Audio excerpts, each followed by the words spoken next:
psychologist and executive director of International Peace Leaders Association. Plus, also I'm the member of Women's Chamber of Commerce and Industry, Lahore. Today, we are going to talk about a very serious topic, which is pre-marital counseling. बहुत सारे लोगों के सवालात आते हैं, बहुत सारे लोग हैं जो अपनी शादी को लेके बहुत ज़्यादा जो है वो इनसिक्योर्ड होते हैं, या आपके घर में जब शादी या रिश्ते की बात होती है, आपके पेरेंट्स इस चीज़ की जो है डिस्कशन शुरू करते हैं तो एक इनसिक्योरिटी आ जाती है, या सबसे पहला ये ख्याल आता है कि पता नहीं मैं बहुत ज़्यादा जो है वो इरिटेट करता हूँ या करती हूँ कि मेरी शादी की जा रही है या मुझे घर से निकाल। लड़कियों का बहुत ज़्यादा ये चीज़ आती है जहन में कि शायद मुझे घर से निकालना है और मैं बहुत इरिटेट कर रही हूँ या ऐसी कोई चीज़ है। तो ये वो सवालात हैं, लाइक पेरेंट्स आके ये क्वेश्चन पूछते हैं कि बच्चा जो है बहुत ज़्यादा इनसिक्योर्ड है, बहुत इरिटेट हो जाता है जब हम शादी की डिस्कशन स्टार्ट करते हैं या सवाल इस चीज़ के बारे में करते हैं। तो इसका क्या सोल्यूशन है, कैसे समझाया जाए कि ये एक ज़रूरी चीज़ है, सोशली भी जो है वो इसको करना ज़रूरी है। एक तो ये क्वेश्चन आता है। दूसरा, जिन लोगों की शादी हो रही होती है या अगर आप अपने लिए कोई पार्टनर फाइंड आउट कर रहे हैं तो उसमें ये चीज़ आ जाती है कि बच्चे या बच्चियां आके ये क्वेश्चन बहुत दफ़ा पूछती हैं कि मैम ये बताएं कि शादी के लिए पार्टनर कैसा होना चाहिए, और जो चीज़ें हम फैंटेसाइज करते हैं अगर हमें वो ना मिले तो फिर उसका क्या सोल्यूशन होना चाहिए। देखिए, सबसे पहले जब हम किसी की शादी की बात करते हैं या रिश्ते की बात करते हैं तो उस वक्त क्या हो रहा होता है कि हमारा गैर ज़रूरी चीज़ों के ऊपर बहुत ज़्यादा फोकस होता है, पेरेंट्स का, फैमिली का, इवन जिनकी शादी है उनका भी।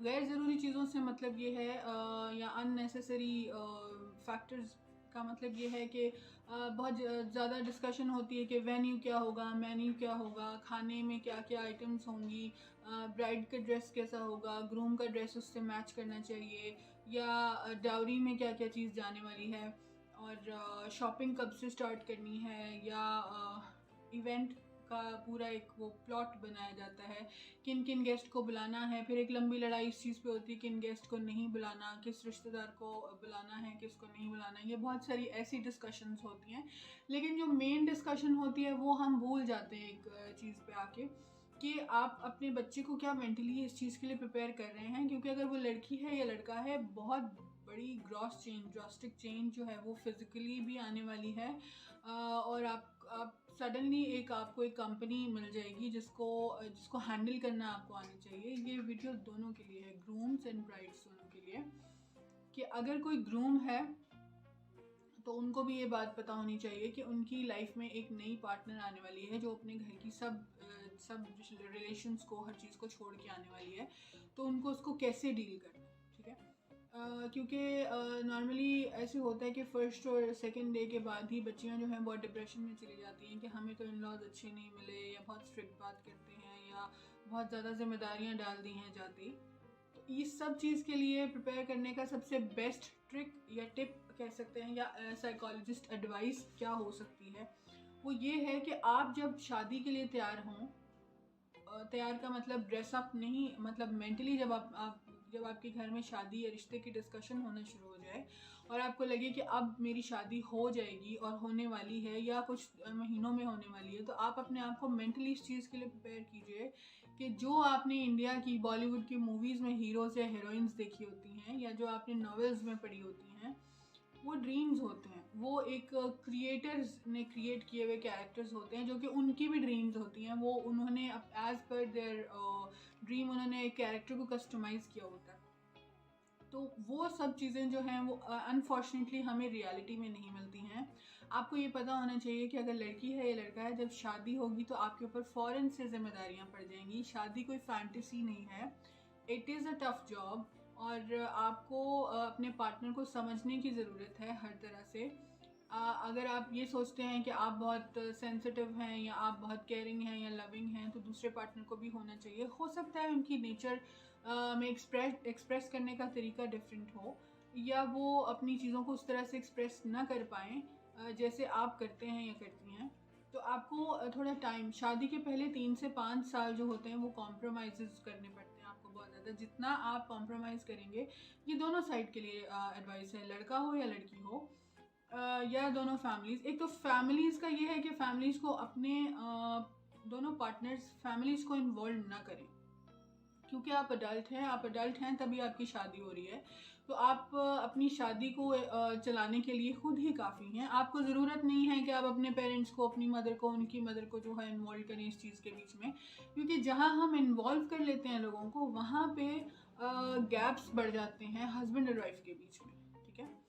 तो एक म्यूचुअल अंडरस्टैंडिंग के साथ एक रिलेशनशिप चलता है। कोई भी आप रिलेशनशिप देख लें, वो हस्बैंड वाइफ का हो, पेरेंट्स का हो, सिबलिंग्स का हो, गर्लफ्रेंड बॉयफ्रेंड हो, या आप किसी भी, इवन आप फ्रेंड्स भी रखते हैं तो उनमें भी टर्म्स एंड कंडीशंस होती हैं। इसी तरह शादी के रिलेशन में भी बहुत सारी टर्म्स एंड कंडीशंस होती हैं।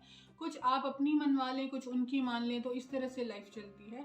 हाँ, बहुत बड़ी बड़ी ड्रास्टिक चेंजेस के लिए अगर कोई जो है वो आपको फोर्स कर रहा है, कोई चीज़ कर रहा है, तो आप उनको समझा दें, भाई मैं इस तरह से चीज़ नहीं कर सकता या नहीं कर सकती, तो आप प्लीज़ मुझे फोर्स मत कीजिए।